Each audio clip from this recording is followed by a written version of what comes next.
Mesdames et messieurs, la cour, veuillez vous lever, s'il vous plaît.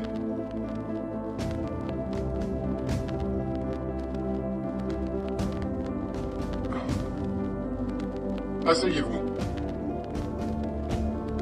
Est-ce Ashwari contre les États-Unis? Oui, il me semble que c'est ça. En effet, merci.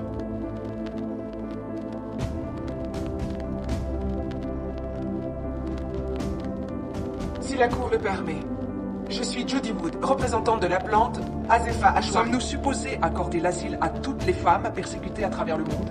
Je le crois. En effet. En tant que pays, oui, c'est mon opinion. Mais là n'est pas la question qui vous est posée.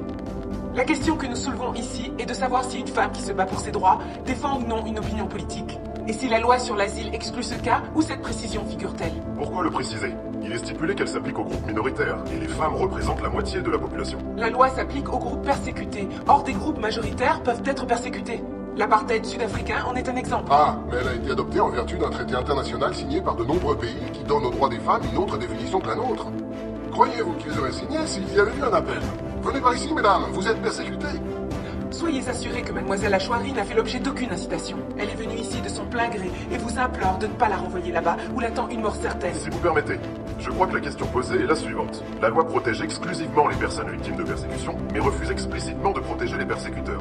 Or, en l'occurrence, l'appelante a elle-même témoigné du fait que les mères des petites filles ne voulaient pas qu'elles aillent dans cette école. Dans ce cas, était-elle persécutrice ou persécutée? Mademoiselle Ashwari n'a pas été arrêtée, battue et violée parce qu'elle était une femme. Elle a été arrêtée, battue et violée pour avoir pris la parole au nom de toutes les femmes.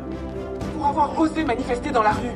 Et pour militantisme politique. Se considère-t-elle comme une militante politique? Je l'ignore, votre honneur. Mais comme enseignante d'école pour filles, oui. Était-elle membre d'un parti politique? Non. A-t-elle brigué un mandat? A-t-elle distribué des tracts? A-t-elle écrit des articles dans le journal local? Peut-on dire qu'elle avait une activité politique? Votre honneur, ce n'est pas la question qui est soulevée devant vous. La loi sur l'asile ne considère pas la façon dont la victime se définit elle-même, mais dont les persécuteurs voient la victime. S'ils jugent ses actes politiques, alors elle est protégée par la loi. Et dans ce cas, en était-il ainsi? Oui, votre honneur, sans aucun doute. Mademoiselle Ashwari n'a pas été persécutée au hasard parce que c'était une femme, mais elle a été choisie pour ce qu'elle défendait.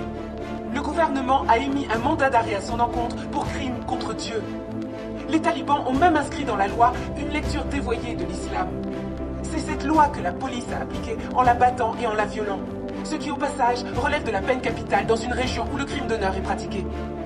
Et c'est cette loi que mademoiselle Ashwari a combattue par ses actes, avec cette école, avec son amour, avec la force dont elle a fait preuve. En tant que femme, en tant que fille et institutrice, cette femme est l'incarnation du militantisme politique.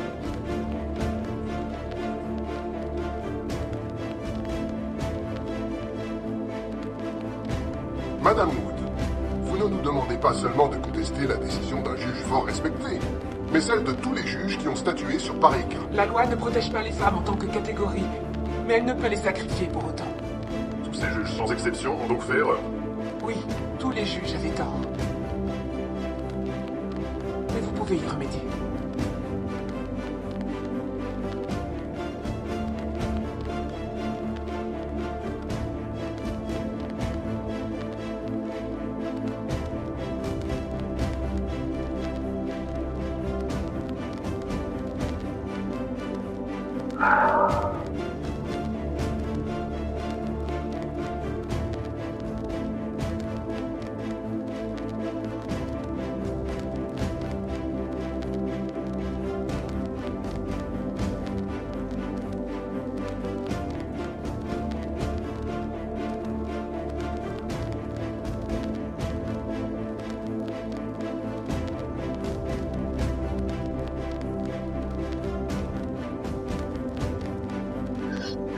J'en étais sûr. Zéro. Zéro. Sale tricheur.